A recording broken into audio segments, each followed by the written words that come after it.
गिरा क्यों है? देखिए, ओशो हमेशा से ही पारंपरिक सोच को चुनौती देते आए हैं। हाँ। वो प्रेम को सिर्फ एक भावना नहीं मानते। उनके लिए ये अस्तित्व की मतलब होने की एक अवस्था है।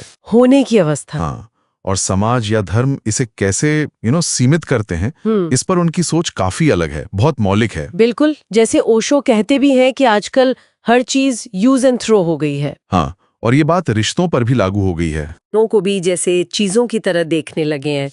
जिंदगी की रफ्तार बहुत तेज है, लेकिन वो जो संवेदनशीलता है वो कम हो गई है। हाँ, वो कम हो रही है। प्रेम के लिए जो एक ठहराव चाहिए, धैर्य चाहिए, वो अब है नहीं किसी के पास। सही बात है। और ये भी देखिए कि प्रेम जैसे दिल की बात कम और दूसरों से बेहतर दिखने का एक स्टेटस सिंबल ज्यादा बन गया है। हाँ, ये ब्रांडिंग वाली बात आ गई है। और इसमें देखिए, धर्मों की भूमिका पर भी ओशो का काफी तीखा नजरिया है। अच्छा। वो मानते हैं कि धर्मों ने अक्सर प्रेम को कंट्रोल करने की कोशिश की है, विवाह, जाति, मजहब की नियमों में जकड़कर। और खासकर जो शारीरिक प्रेम है, उसे कई बार पाप तक कहा गया है। हाँ, ये तो है। जबकि ओशो के अनुसार प्रेम तो स्वभाव से ही बागी है, वो नियमों में बंधने वाला नहीं।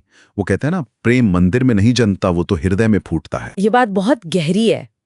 और इसी सोच को आगे बढ़ाते हुए एक और दिलचस्प बात वो कहते हैं कि प्रेम और काम मतलब सेक्स विरोधी नहीं है। हाँ, ये बहुत से लोगों को चौंकाता है। बिल्कुल।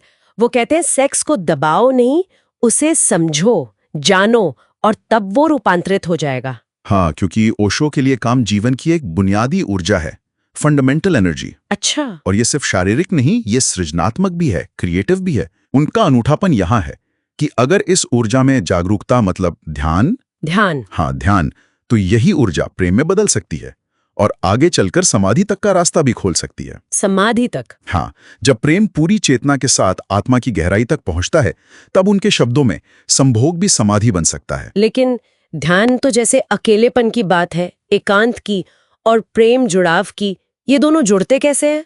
ओशो कहते हैं प्रेम ध्यान का बाहरी रूप है और ध्यान प्रेम का भीतरी रूप। इसका क्या मतलब हुआ? इसका मतलब यह है कि ध्यान व्यक्ति को अपने अकेलेपन से दोस्ती करना सिखाता है। अकेलेपन से दोस्ती? हाँ, जब कोई अकेले में भी खुश है